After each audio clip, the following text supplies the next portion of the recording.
12.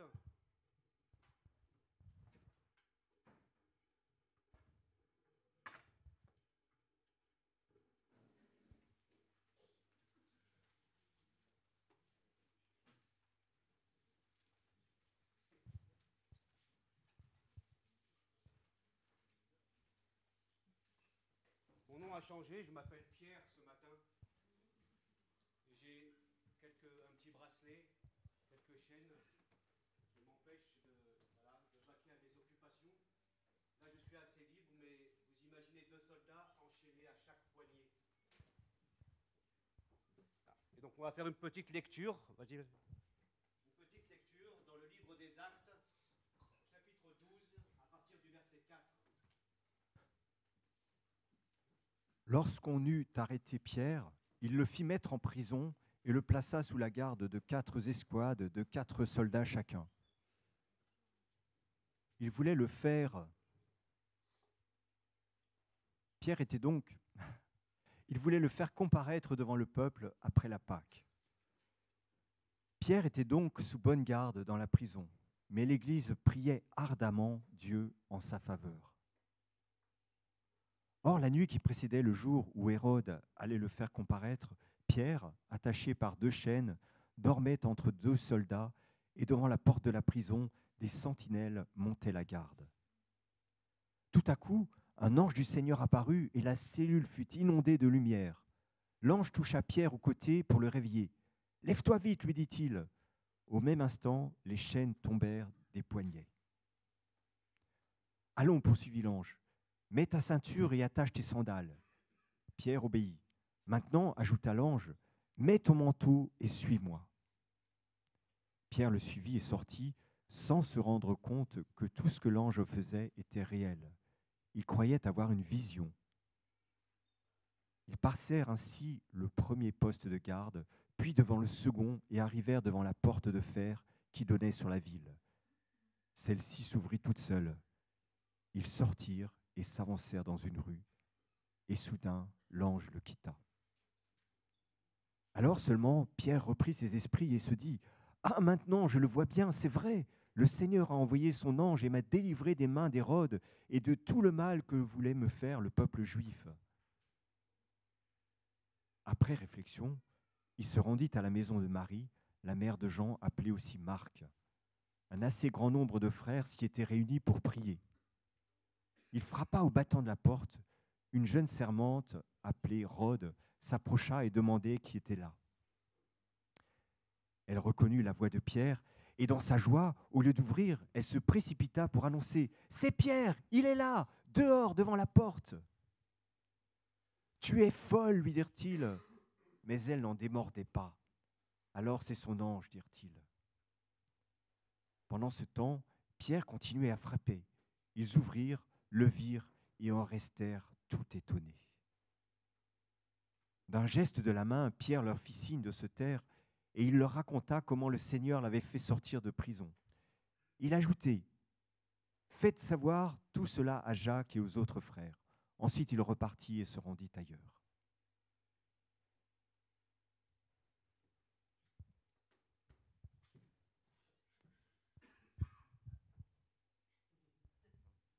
Copperfield.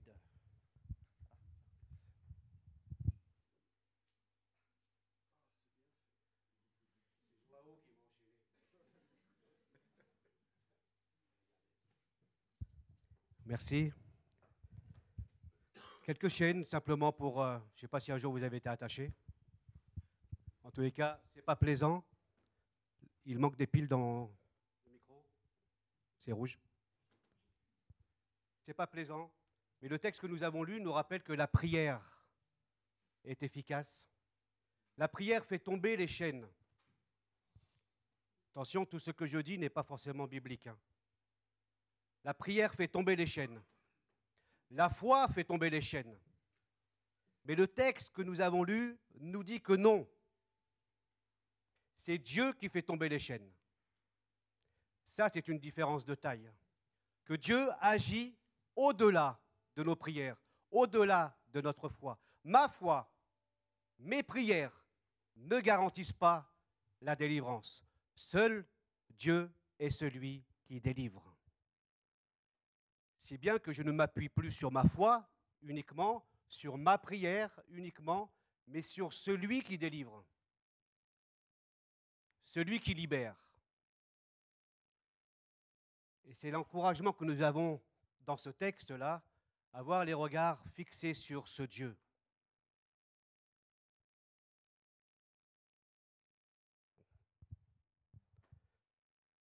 Il est facile de prier. Il est facile de prier. Prier, c'est parler à Dieu. Il est plus difficile de croire que Dieu va répondre. Plus difficile de croire que Dieu exauce les prières. Sur le papier ou dans notre intellect, nous avons une belle confession de foi. Quelque chose, une confession de foi orthodoxe, c'est-à-dire droite, conforme à la Bible. Nous croyons en la prière. Nous croyons au Dieu Tout-Puissant. Nous croyons au Dieu souverain. Nous prions. Mais ça, c'est sur le papier ou c'est dans nos têtes. En réalité, c'est plus subtil que ça. Si vraiment nous croyons, vous et moi, réellement que Dieu exauce les prières, pensez-vous que nous serions encore ici dans cette salle? Non, parce que vous seriez tous là, présents.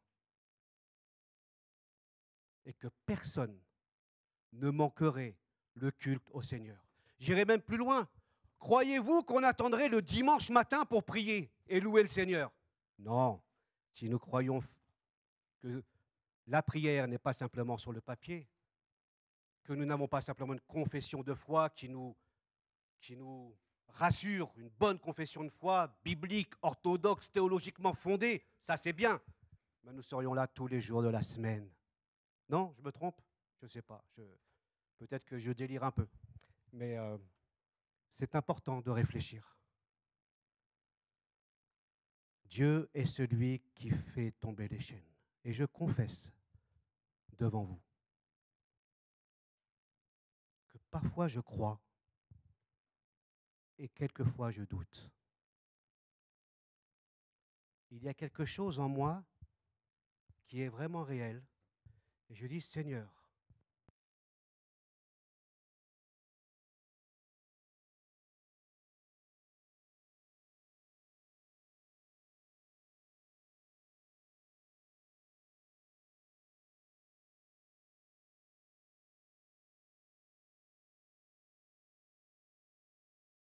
la certitude. Mais en même temps, il y a des moments où je doute, où je suis incrédule. Vous n'êtes peut-être pas de ceux qui figurent sur la liste des héros, ou plutôt, vous êtes peut-être sur la liste des héros.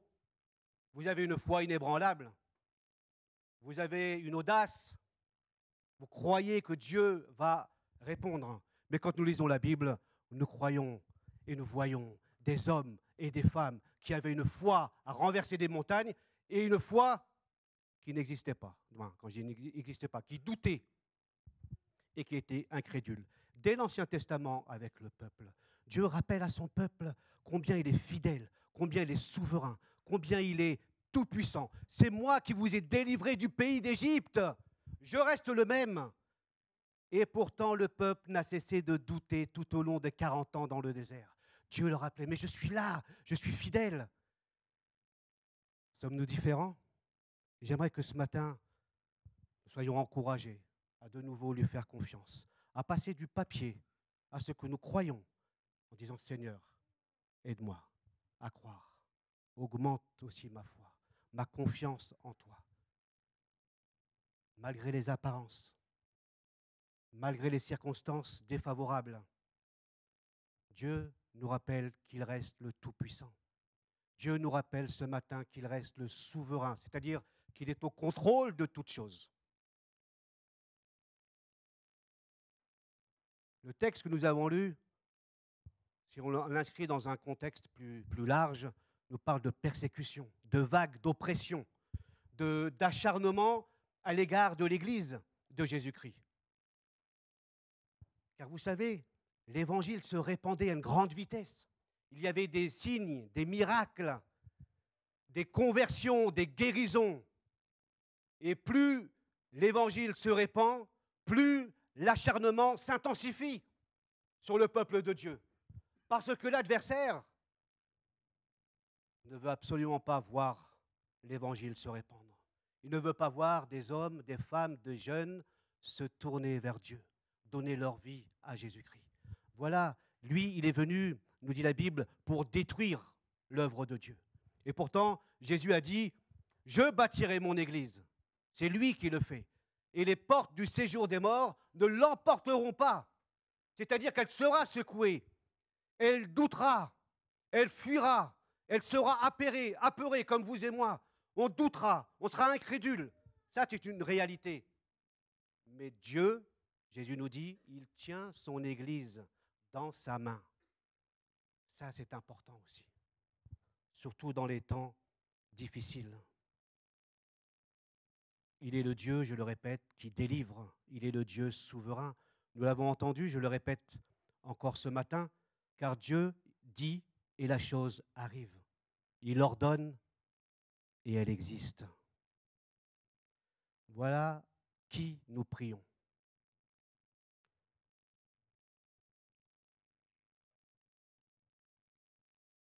Et voilà ce que Dieu veut faire dans notre vie, dans l'assemblée et dans ta vie aussi personnelle. Peut-être as-tu des chaînes, comme Pierre, pas des chaînes physiques, mais peut-être d'autres chaînes qui t'empêchent, qui te paralysent, qui te bloquent, des chaînes au niveau de ton cœur, par exemple, des chaînes par le manque de pardon, l'amertume qui prend racine et qui prend une place importante dans ton cœur, des chaînes de mal-être aussi, où tu es tantôt dans l'angoisse, tantôt dans l'inquiétude qui envahit. Ce sont des chaînes, ça, qui finalement,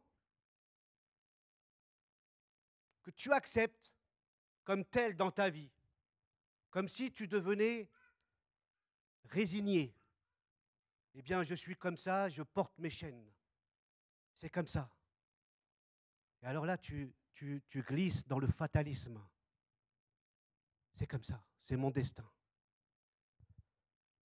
Dieu t'invite à sortir de cette idée, de cette philosophie du destin, en continuant de compter sur lui, avec une foi renouvelée. Nous avons vu la semaine dernière à l'église de Morigny-Champigny, Marc chapitre 2, excusez-moi ceux qui étaient là-bas, mais 4 amis qui venaient porter un paralytique devant Jésus, sont passés par un toit. Et Jésus dit tout simplement, Jésus voyant leur foi, 4 hommes, les 4 fantastiques, comme je les ai appelés, 4 amis qui étaient là, 4 personnes qui peut-être expriment une foi d'une manière différente. Il y avait Monsieur Foi ou Audace, il y avait Madame Détermination, il y avait Madame Amour et Monsieur Solidarité. Une foi qui est agissante, une foi qui est visible, une foi que Jésus observe et qui plaît au Seigneur. Parce que quand Dieu voit la foi de ses enfants, elle touche son cœur. Elle touche le cœur de Dieu. Quand il voit notre détermination, notre audace pour lui, pour son œuvre, elle touche le cœur de Dieu. Et la prière va faire une différence. Un peu comme vos enfants quand ils étaient tout petits. Hein. Je ne parle pas quand ils ont 17, 18 ans, hein, un peu plus compliqué. Mais tout petits, quand ils vous demandent quelque chose, surtout les femmes, hein, les mamans, oh mon cœur, oh je fonds. Oh je craque. Bah avouez-le quoi quand même. Non? Même moi je fonds hein, quand j'étais tout petit. Vous voyez cette petite taille-là. Ah, vous dites, ben non, comment je vais lui dire non? Ton cœur il fond. Après, à 18 ans, c'est autre chose, ils ne font pas. Mais à cet âge-là, ils font. Eh bien, le cœur de Dieu est touché parce que nos prières touchent son cœur. Ce n'est pas un cœur de pierre que Dieu a. C'est un cœur aimant. Et quelle est la preuve de son amour? La preuve que Dieu a un cœur grand pour ses enfants, un cœur sensible à ses enfants, un cœur sensible à leurs cris, à leurs supplications. La preuve, elle est là, à la croix. Il n'y a pas de plus grand cœur donné à la croix que celui de Jésus pour nos péchés, pour nous délivrer. Ça, c'est le cœur de Dieu. Et le cœur de Dieu est touché quand il voit la foi de ses enfants. Dieu, oui, entend les prières, les supplications, les pleurs de ses enfants. Mais il voit en même temps les doutes, l'incrédulité, nos cœurs partagés. Voyez, il voit ça aussi. Et pourtant, il a choisi de continuer avec nous. Et quand Dieu vient délivrer Pierre, il nous rappelle en effet qu'il est tout-puissant, qu'il est souverain. Et parfois, on a du mal à comprendre l'œuvre de Dieu. C'est pourquoi, quand on lit la délivrance de Pierre, ou quelques textes que ce soit, il faut toujours l'inscrire dans son contexte large. Parce que nous risquons de simplement voir que la délivrance de Pierre. Or, nous lisons, texte que nous n'avons pas lu, les versets 1 et 2, vers la même époque, le roi Hérode se mit à maltraiter quelques membres de l'Église. Il fit tuer par l'épée Jacques, le frère de Jean. Il fit tuer Jacques, le frère de Jean. Jacques avait été choisi par Jésus comme apôtre de Jésus, un apôtre de choix. Il faisait partie du cercle des intimes de Jésus.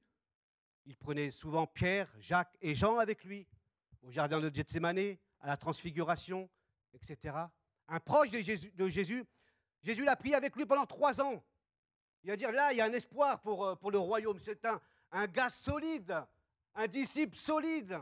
Et je vais le prendre avec moi pendant 3 ans. Pendant 3 ans. Et maintenant, Dieu le retire. Pensez-vous que l'Église n'a pas prié pour Jacques?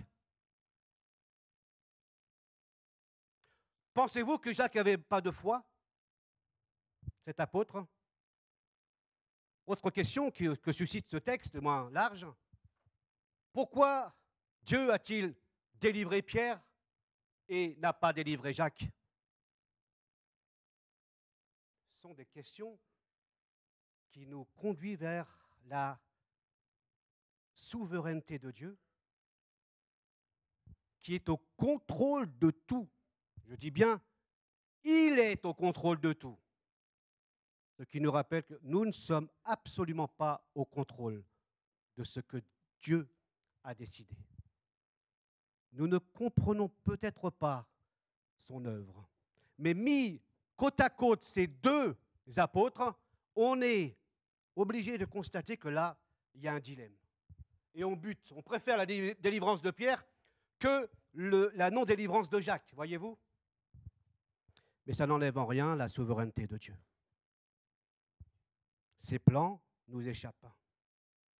Mais si nous ne comprenons pas, nos prières ne sont pas vaines. Dieu entend les prières de ses enfants. Il voit aussi aujourd'hui des chrétiens, et nous avons prié pour eux, des chrétiens persécutés à cause de leur foi. Des chrétiens qui, encore j'ai lu, rédigeaient une prédication et qui étaient tués une balle dans la tête. Pourquoi, Seigneur? Des enfants qui meurent alors qu'on a prié pour leur guérison. Des parents qui prient pour avoir des enfants mais qui n'ont pas d'enfants. Alors que d'autres parents maltraitants, malveillants ont beaucoup d'enfants. Ça pose la question, pourquoi Dieu, tu n'as pas délivré Jacques? Et pourquoi, dans telle situation, il semble ne pas avoir répondu? Je dis bien, il semble.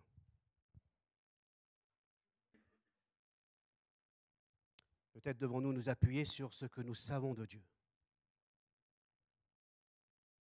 Qu'il est saint, qu'il est juste, qu'il est amour, et il l'a manifesté, je l'ai dit tout à l'heure, à la croix. Il y a bien d'autres choses que nous ignorons dans les desseins de Dieu. Il y a bien d'autres choses que nous ignorons dans les desseins de Dieu. Et il faut, en tant que chrétien, éviter de chercher absolument une explication à tout ce que Dieu fait. Vous n'êtes pas Dieu. Je ne suis pas Dieu. Il faut être humble quelquefois et reconnaître que nous ne savons pas. Mais que lui sait, ça change tout. Et c'est dur parfois. C'est dur. La Bible dit que c'est par la foi que certains ont obtenu la victoire, comme Pierre, par exemple, et d'autres par la même foi, je dis bien la même foi, on ne parle pas d'absence de foi, par la même foi ont été torturés, mis à mort. Hébreux 11, verset 30. Et Dieu a approuvé tous ces gens à cause de leur foi. Que ce soit Jacques, que ce soit Pierre. Qu'on ait répondu ou non à la prière. Vous voyez, Dieu a approuvé la foi de ces hommes. Et si tu ne lis que la délivrance miraculeuse de Pierre, tu risques d'oublier la non-délivrance de Jacques et croire que la prière est une formule magique. Mais Luther a dit, Martin Luther, un des réformateurs du XVIe siècle, a dit « Prions, prions et prions. Le reste ne nous regarde pas. Le reste ne nous regarde pas. » On reviendra là-dessus. Mais continuons. Maintenant, allons voir un peu Pierre. Hein, je vais vous sentir un peu mieux là. On aime les histoires, les films, les dessins animés qui se terminent bien. Ils se marièrent et firent beaucoup d'enfants. Allons voir un peu Pierre qui, nous l'avons lu, enchaîné, mais de près, de part et d'autre, par deux soldats, plus deux autres à la porte, plus la porte en ferraille. Il y avait environ 16 soldats qui se relayaient pour Pierre. Pourquoi une telle garde rapprochée? Parce que Pierre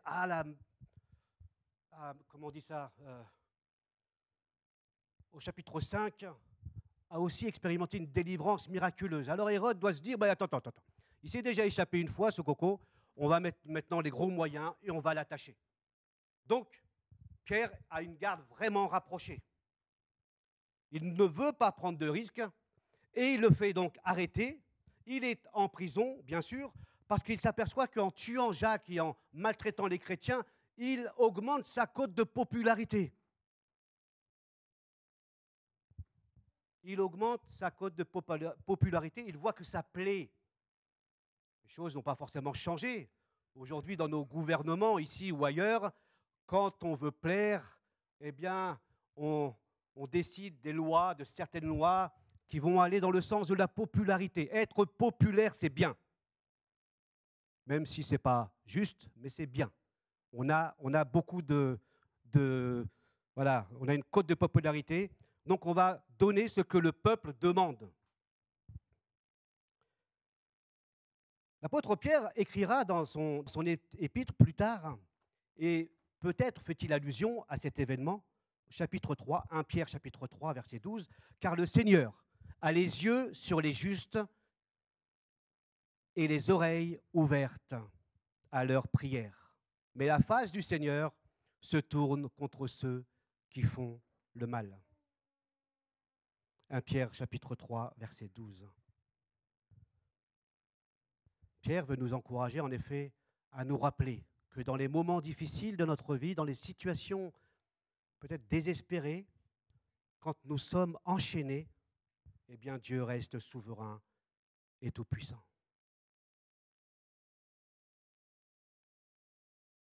Je laisse peut-être 10 secondes, juste en fermant les yeux. Peut-être y a-t-il une chaîne dans ta vie, dans ton entourage, qui t'empêche. Une chaîne, c'est quoi? C'est quelque chose qui va être omniprésent dans ta vie. Ce n'est pas quelque chose qui va disparaître, mais quelque chose qui envahit ta vie, qui prend de la place dans ta vie et qui empêche Dieu de prendre cette place-là. Je te propose, prends 10 secondes, 15 secondes en prière et remets-le. Remets ces chaînes. Remets tes doutes.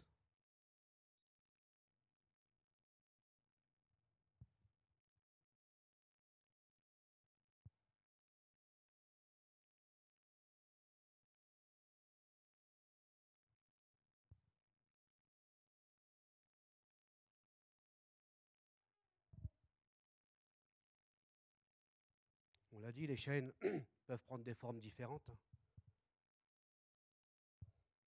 Ça peut être des épreuves, ça peut être un péché. On n'arrive pas à nous séparer. Pourtant, on dit, Seigneur, libère-moi de ça. Des inquiétudes et des angoisses violentes, de l'opposition dans notre famille ou au travail, des tentations dans un domaine particulier ou autre chose encore. Un mariage qui commence à se ruiner. Une souffrance d'être célibataire et d'attendre quelqu'un aussi. Ce texte et ce récit est pour toi, comme pour moi. Il t'encourage à lever les regards et à renouveler ta confiance dans le Seigneur, dans celui qui est tout-puissant et celui qui est souverain. Notez que dans ce texte, c'est un ange qui est allé délivrer Pierre de la prison. Mais c'est une prière qui est allée chercher l'ange. Une citation que j'ai relevée. C'est une prière qui est allée chercher l'ange. Imaginez pendant une semaine Pierre en prison, c'est à peu près cela. Hérode a voulu le garder en laissant la semaine des pains sans levain passer pour qu'un procès puisse être fait pour Pierre et l'exécuter. Une semaine. Et Dieu intervient la veille, dans la nuit. On a parfois expérimenté ça. Ou parfois on a râlé parce que Dieu tardait à répondre. Et on se dit, à quoi bon? Un jour passe, mardi, mercredi, jeudi, vendredi. C'est fini. La veille, Dieu intervient. La veille, Dieu intervient. Et parfois on arrête parce qu'on est découragé. Et Dieu te dit ce matin, n'arrête pas. Dieu me dit, n'arrête pas. J'ai été repris parce que je me dis, waouh, Seigneur, faut que si tu pouvais gonfler ma foi comme on gonfle un ballon, ça serait bien ça. C'est pas comme ça que ça marche. Mais j'ai dit, Seigneur, tu vois ma foi. Tu as besoin. Tu vois que j'ai besoin que tu souffles dessus là, comme des braises un peu. Tu vois que ça s'éteint. Tu vois, même si ça ne s'éteint pas, j'ai l'impression d'être zélé, mais je ne crois pas encore. Quand je dis je ne crois pas, je doute. Et parfois, je suis dans la résignation aussi, en tant que pasteur. On prie, on prie, on prie, on ne voit rien, mais on dit, mais à quoi bon continuer? On est dans la résignation. Dieu te dit non. Dieu te dit non. Quel est le Dieu que tu as, comme nous l'avons vu ce matin, tout à l'heure? Est-ce une confession de foi bien établie, bien écrite dans ta tête, sur une confession de foi, sur un papier? Ce n'est pas ce Dieu-là que je veux. Ce n'est pas ce Dieu-là que la Bible annonce. C'est un Dieu qui sort du papier. C'est un Dieu vivant. Il est ressuscité, nous l'avons chanté tout à l'heure. Il est ressuscité. Parfois nous chantons, nous ne croyons pas ce que nous chantons. Nous ne croyons pas ce que nous chantons. Et on se dit, oh, si Dieu vraiment tu pouvais faire ça. Si Dieu pouvait. Nous n'avons pas un petit Dieu. Il est le Dieu créateur. Il est le Dieu vivant et vrai. Il nous a amenés à l'existence. Tout subsiste dans sa main, par sa parole. Tout. Il est vivant. Amen. Ah, il est vivant. Mais j'ai besoin, parce que j'ai besoin de l'entendre. Hein. Mais dites-moi, jamais Dieu est vivant. Non, je n'ai pas dit Amen. J'ai dit jamais, dites-moi jamais, Dieu est vivant. Amen. C'est moi qui dis Amen là. J'ai besoin d'entendre ça. Dieu est vivant, mon frère, ma sœur. Il est sorti du tombeau. Il est sorti du tombeau. Les gens pensaient qu'on l'avait enlevé. Non, on ne l'a pas enlevé. Il est ressuscité. C'est ce Dieu-là, Seigneur, qu'on veut voir. Ce Dieu vivant.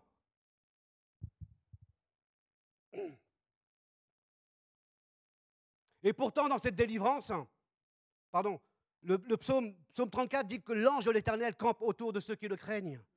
Et il les délivre, en effet. L'Épître aux Hébreux nous dit, que sont les anges? Que sont les anges? Des esprits au service de Dieu, qui sont envoyés pour exercer un ministère en faveur de ceux qui vont hériter le salut. Les anges sont à la disposition de Dieu. Ils sont au service de l'Église. Waouh! Combien d'hommes et de femmes se sont agenouillés devant un ange? Ils sont au service de l'Église, au service de ceux qui vont hériter du salut. Ils sont à ton service. Et c'est Dieu qui va les envoyer. Il y a des anges. Frère André, le fondateur de Portes Ouvertes, a dit un jour, quand il a sorti son premier bouquin sur le contrebandier, il a passé la frontière, le mur de fer en Union soviétique, dans sa petite voiture. Il a dit cette prière: Seigneur, quand tu étais sur terre, tu as ouvert les yeux. Maintenant, je te demande de fermer les yeux aux douaniers. Et à cette époque-là, on ne rigolait pas avec les fouilles. Ils ont ouvert les valises. Ils n'ont rien vu. Et il a passé la frontière. Il a distribué des Bibles.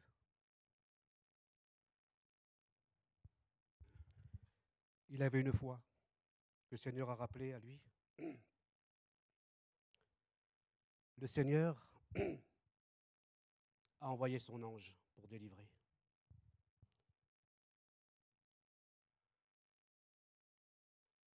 Il arrive parfois que Dieu agisse, notamment dans ce récit, indépendamment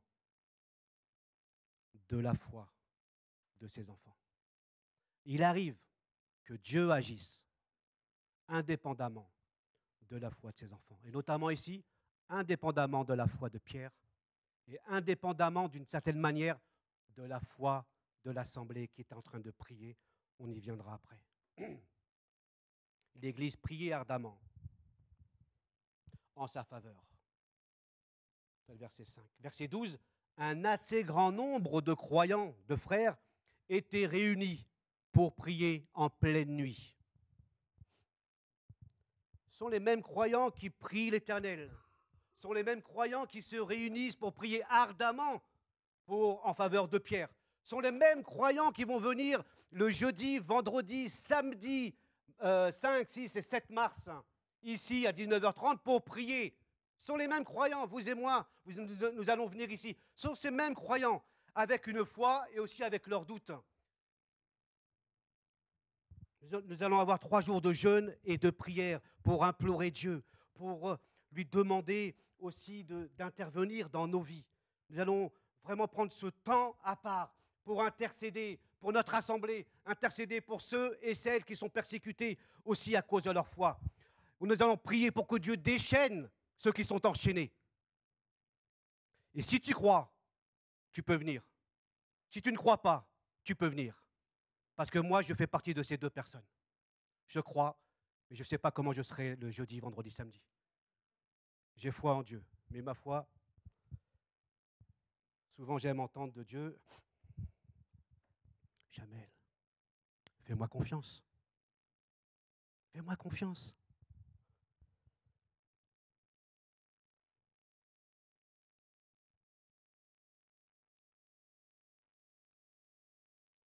Nous apprenons que certainement ces croyants étaient enfermés et qu'ils avaient peur d'être à leur tour arrêtés. C'est pour cette raison que la servante va voir un peu à l'œil de Judas, là, comme on dit, voir qui frappe à la porte. Mais même en situation de crise, l'Église était réunie. Je crois sincèrement, si tu es chrétien, qu'en fonction du temps que Dieu te donne, de ta disponibilité que tu as, tu devrais être là, à genoux, pour prier. Je te le dis, tu devrais être là, à genoux, pour prier. Ne te prive pas.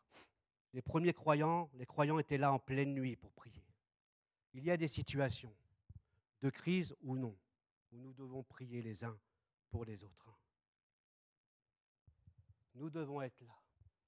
J'aime particulièrement entendre des témoignages de mes aînés. Et ça, très tôt. Très tôt, j'ai aimé ça. Parce que ça a fortifié ma foi. Des aînés qui disaient, j'étais là à l'époque où, jadis, nous avons démarré une église ici. Jadis, nous avons démarré une deuxième église là-bas. Jadis, nous avons prié pour les restaurations, des guérisons. Et on a vu l'œuvre de Dieu. Nous avons prié pour des réveils. Nous avons prié pour des repentances. Nous avons prié pour des baptêmes. Et on a vu ces choses. J'ai dit, ah, Seigneur. Moi, quand il me parle, je dis, mais Seigneur, donne-moi de voir un peu de ça. J'aimerais aussi à mon tour dire, un jour, j'étais là quand on a commencé. J'étais là quand tel frère ou telle sœur a été délivré, libéré. J'étais là quand on a démarré l'église des Tempes et on voit maintenant les fruits. J'étais là, mais il y a une fierté. Il y a une fierté, non pas une fierté mal placée, mais une fierté d'avoir été là, au bon moment. Au bon moment. Parfois, c'est trop tard. Nous aurions tellement voulu être là. On a parfois dit ça. Ah, tu as trop de chance. J'aurais tellement aimé être à ta place dans cette situation-là. Trop tard.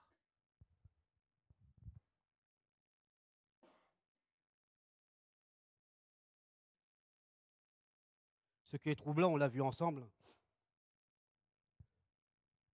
c'est quand l'Église prie, ce récit n'est pas une légende d'une délivrance particulière de Dieu.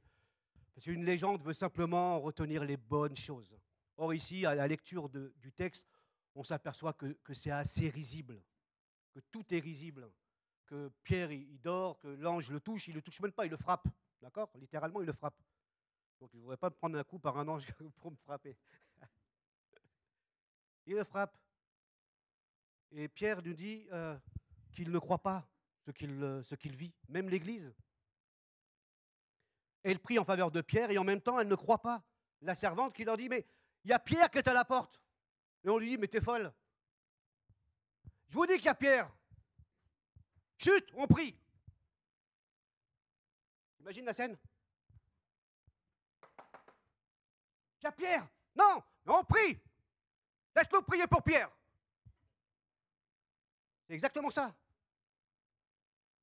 Exactement ça. Après, il continue. C'est son ange ou c'est un fantôme. Parce qu'on pensait que quand quelqu'un mourait, il y avait son ange. Certainement qu'il priait ardemment et qu'en même temps, il croyait que Pierre était mort. C'est son ange, c'est un fantôme. Laisse, c'est fini. Et la servante, la servante insiste pour dire non, c'est Pierre. Et quelqu'un a dit, il est plus facile pour Pierre de sortir de prison que de rentrer dans une église. Waouh! Que de rentrer dans une réunion de prière. La prison, il y avait à peu près 16 soldats.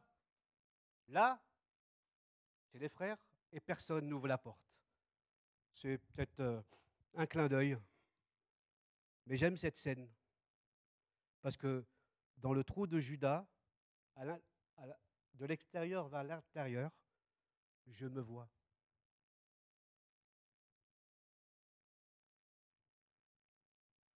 Ah, Jamel, il prie, il a genoux, Jamel. Mais il ne croit pas ce qu'il raconte. Hein. Tu imagines la scène? Vous êtes tous là, puis vous avez un gros Judas de l'extérieur. Ah oui, ils sont là, ils prient ardemment. Mais ils chantent, mais ils doutent. Ils ne croient pas. Dieu ne veut pas nous culpabiliser. Il veut nous réorienter vers lui. Il veut nous dire, ta confiance, tu l'as peut-être perdue. Peut-être parce que les épreuves prennent le dessus. Parce que tu as laissé les choses envahir ton cœur. Si bien qu'ils prennent la première place dans ton cœur. Et Dieu veut te rappeler qu'il est le Dieu qui délivre.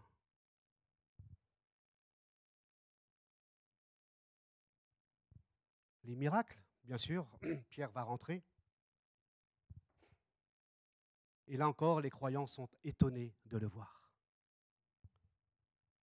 Il n'y a pas que les athées qui ne croient pas au miracle, voyez-vous? Il y a aussi les croyants qui ne croient pas au miracle aussi. Hérode avait raison de ne pas croire à ce miracle, finalement. Pourquoi? Il n'y croyait pas. Pierre était délivré, il était sorti de prison, mais Hérode ne croyait pas à ce miracle. Pourquoi je dis ça? Tout simplement parce qu'il accuse les soldats de ne pas avoir géré Pierre. Donc il rend responsable les soldats. Pour lui, il n'y a pas de preuve de miracle. La preuve, ce sont les soldats qui ont été soit de mèche avec Pierre, soit il y a eu une négligence, voyez-vous? Mais pour nous croyants, on s'aperçoit que aussi, nous doutons. Difficile de croire ce que Dieu dit. Mais ce n'est pas nouveau. Dès l'Ancien Testament, on le voit. Pierre ne s'attendait pas à un tel miracle. Les croyants sont étonnés et ne croient pas la servante. Une église qui prie avec ferveur et qui n'attend pas de réponse. C'est ce que je disais au début. Ce que nous devons retenir d'une certaine manière, c'est que la prière ne garantit pas la délivrance. Voir Jacques, par exemple. Et que la foi ne garantit pas aussi la délivrance. Voir Pierre. Pas question que Pierre ait eu foi d'une manière ou d'une autre.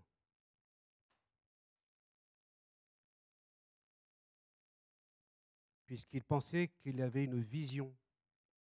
Il pensait que tout ce qu'il avait, c'était quelque chose de faux.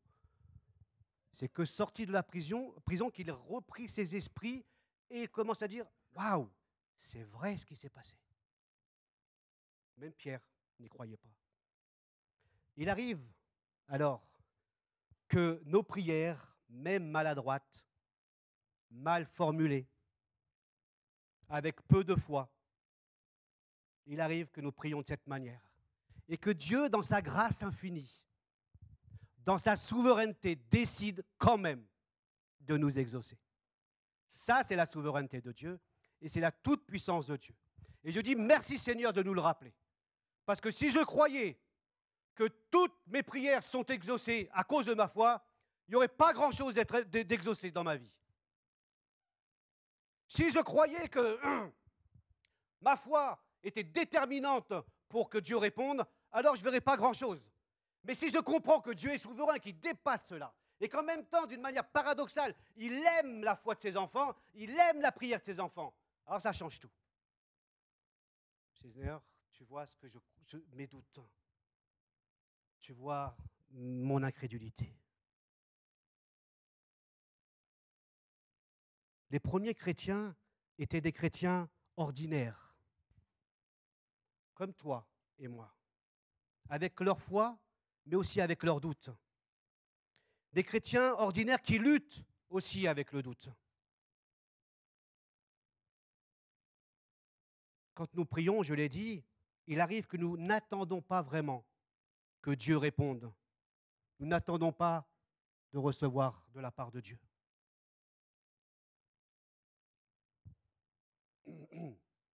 En réalité, quand nous prions, comme nous l'avons dit tout à l'heure, de Luther, prie, le reste ne te regarde pas. Prie, le reste ne te regarde pas. C'est bien ça, quand nous prions, en réalité, nous ne savons pas ce que Dieu va accomplir. Comment il va accomplir ses plans? Nous ne savons rien. Il reste souverain, c'est lui qui décide la manière, le quand, le comment. Toutes les questions, c'est lui. Notre travail, notre responsabilité, c'est de prier le Seigneur. Comment il va débloquer la situation? Comment il va me déchaîner? Ça, c'est son affaire. Ce n'est pas la mienne. Alors, avec ma faible foi,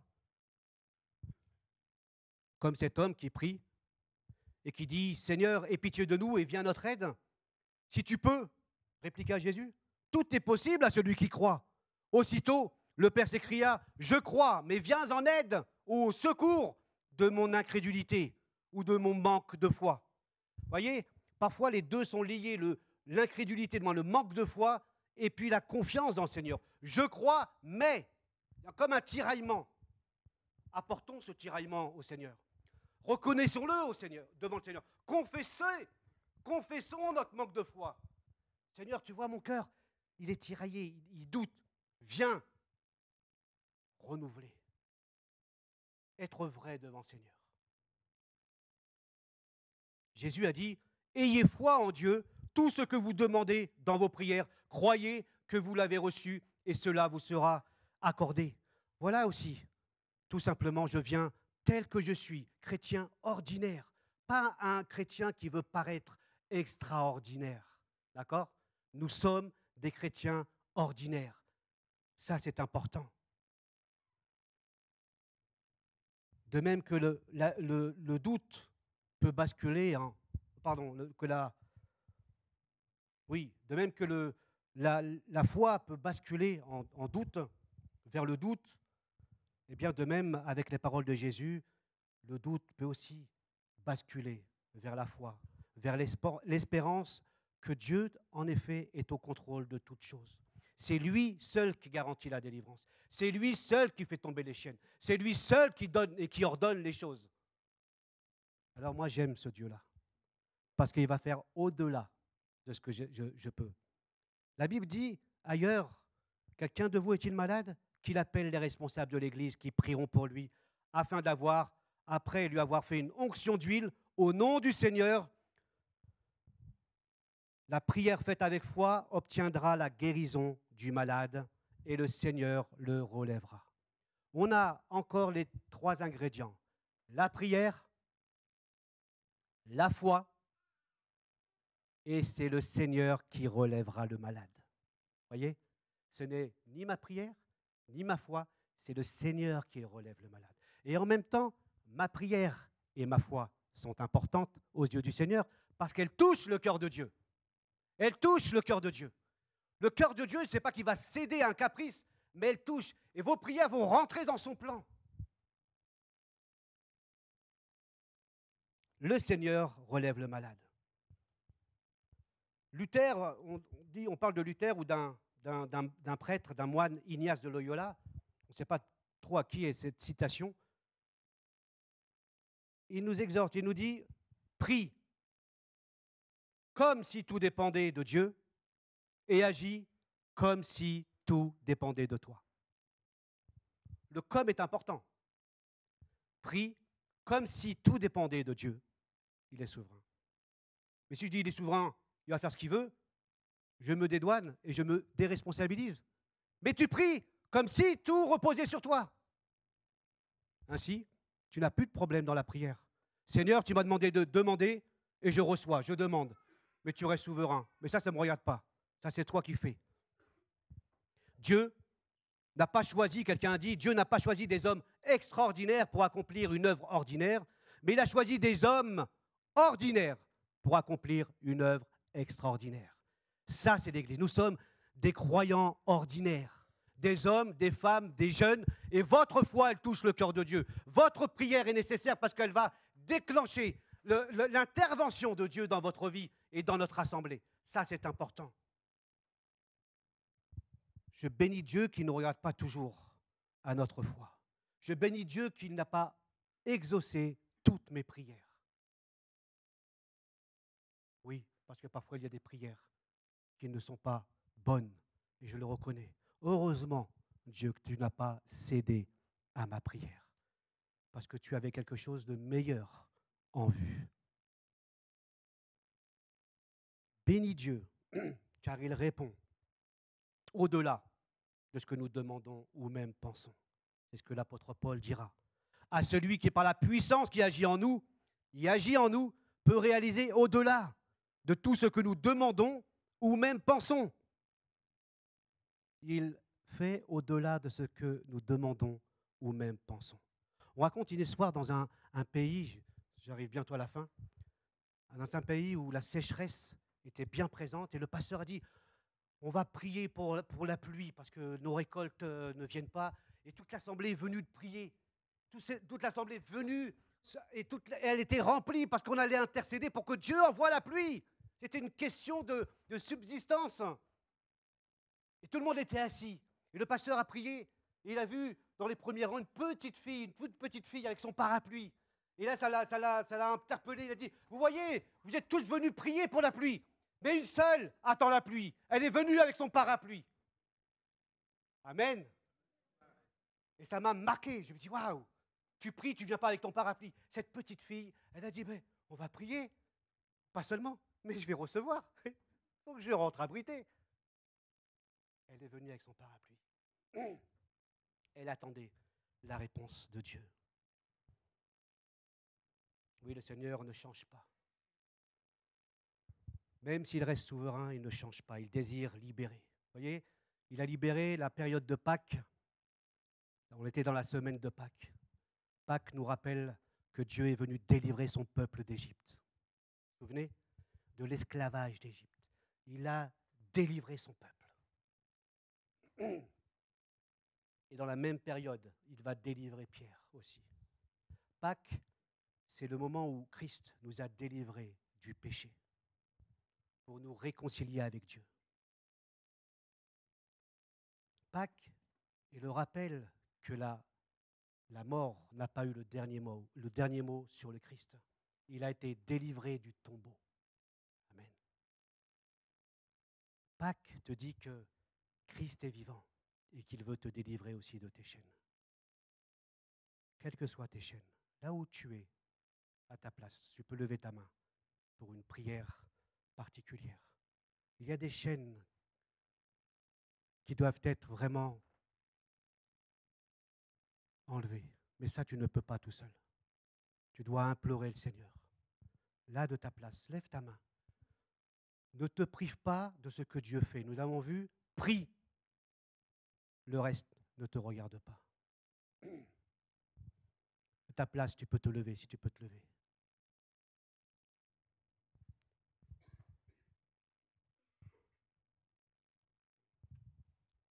Le Seigneur ne change pas. Peut-être tu sais quel genre de chaîne tu as. Des chaînes qui t'empêchent vraiment de compter sur le Seigneur. Tu dis quand tu te lèves, oui Seigneur, je me lève parce que je veux que tu me délivres de ceci ou de cela. J'attends de ta part que tu viennes me visiter.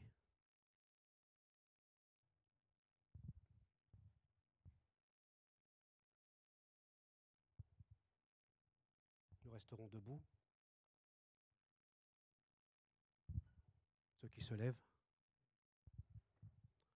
Tu fais vraiment le bon choix. Souvent, tu repars d'ici comme tu es rentré. Nous disons souvent que quand nous sortons d'ici, nous sommes différents. Mais ne repars pas avec tes chaînes. Et ne reste pas enchaîné demain, lundi. Parce que quand tu te lèves ce matin, tu dis que demain, tu as été déchaîné. Demain, tu dis que tu as été libéré aussi. Tu ne reprends pas ton boulot ou ton école d'une manière habituelle. Il faut que quand tu te lèves, tu dis, oui Seigneur, tu m'as délivré. Mais que demain aussi, le Seigneur va continuer cette œuvre dans ta vie. Si vous voulez poursuivre,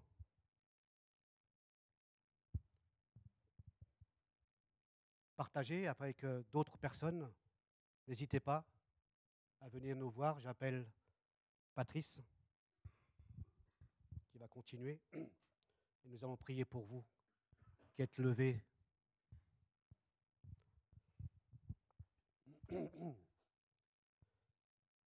Seigneur notre Dieu, tu as dit à celui qui par la puissance qui agit en nous peut réaliser bien au-delà de tout ce que nous demandons ou même pensons. Nous savons, Seigneur, que notre foi te plaît. Nous savons, Seigneur, qu'elle t'honore. Nous savons que nos prières aussi montent devant le trône de ta grâce.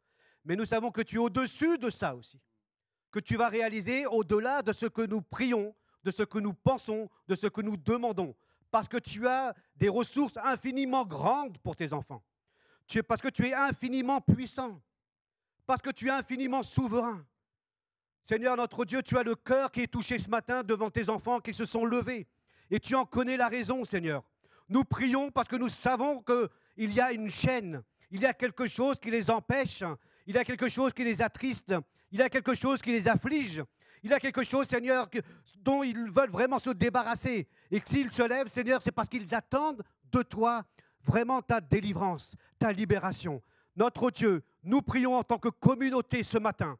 Nous prions, Seigneur, comme d'autres l'ont fait. Nous implorons ta grâce, nous implorons ta délivrance, nous implorons ta restauration au niveau du corps, au niveau de l'esprit, au niveau des obstacles, au niveau de l'opposition, au niveau de toutes sortes de choses qui se dressent, Seigneur, afin que par ta délivrance, il se rapproche de toi, Seigneur, et qu'il puisse dire, être témoin que tu es vivant, que tu es tout-puissant, que tu es souverain et que tu es plein de bonté, que tu les aimes. Oh Seigneur, viens nous envahir. Viens Seigneur aussi au secours de mon incrédulité, de mon manque de doute. Aussi Seigneur, je me lève devant toi. Je dis Seigneur, viens, souffle sur ma foi. Renouvelle, Seigneur, la foi de tes enfants. Parce qu'on ne peut pas, Seigneur, sans toi. Et on ne veut pas sans toi.